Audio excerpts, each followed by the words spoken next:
ഇന്നൊരു പൊതിച്ചോറ് ഉണ്ടാക്കാന്ന് ഓർത്തെ ഞാൻ അതിന് വേണ്ടിയിട്ട് ബീൻസും കോവയ്ക്കയും സവാളയൊക്കെ അരിഞ്ഞു വെച്ചിട്ടുണ്ടായിരുന്നു. അത് കുറച്ച് തേങ്ങയും മഞ്ഞപ്പൊടിയും കൂടി ഇട്ടിട്ട് അത് വെച്ചാടും. പിന്നെ അതിലേക്ക് ഞാൻ പച്ചമുളക് കൂടി ഇട്ട് കൊടുത്തിട്ടുണ്ട്. ഇനി പിന്നെ ഞാൻ കോവയ്ക്കാണ് വെച്ചത്. കോവയ്ക്ക് ഞാൻ മെഴുക്കുവരട്ടി വെക്കാന്നാട്ടോ ഓർത്തെ. അതിലേക്ക് ഞാൻ കുറച്ച് ഉപ്പും മുളക് പൊടിയും മഞ്ഞപ്പൊടിയും ഒക്കെ ആഡ് ചെയ്ത് ചെറുതീയിൽ ഞാൻ ഒന്ന് മൊരിയാൻ വെച്ചിട്ടുണ്ട്. ഇനി ഞാൻ ഡ്രൈ പ്രോൺസ് ആണ് വെക്കുന്നത്. ഇതിന്റെ മസാല അടിപൊളിയാണ്. കുറച്ച് സവാളയും മുളക് പൊടി ഇട്ട് മിക്സിയിൽ അടിച്ചാൽ മാത്രം. പയർ എന്തായാലും ഇവിടെ ഒരുവിധം മൊരിഞ്ഞു വന്നിട്ടുണ്ട്. കോവയ്ക്ക് ഒരുവിധം സെറ്റ് ആയിട്ടുണ്ട്. അത് ഞാൻ രണ്ടും മാറ്റി വെച്ചേ.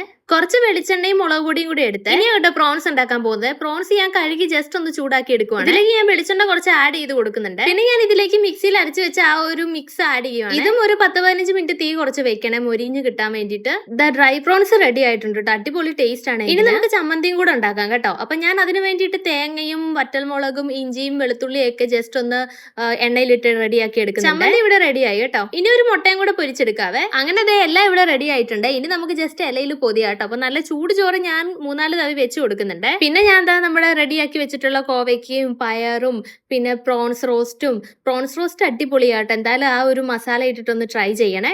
പിന്നെ ഞാൻ ചമ്മന്തി പിന്നെയാണ് ഞാൻ റെഡിയാക്കി വെച്ചിട്ടുള്ള ഒരു സ്പെഷ്യൽ അച്ചാറാട്ടോ. ഇലിമ്പൻപുളി അച്ചാറാണ്. ഇതിന്റെ വീഡിയോ ഞാൻ മുന്നേ ഇട്ടിട്ടുണ്ടായിരുന്നു. അങ്ങനെ എല്ലാം റെഡിയായി കേട്ടോ. അപ്പൊ അത്രയേ ഉള്ളേ. പിന്നെ അടുത്ത വീഡിയോയിൽ കാണാം. ബൈ.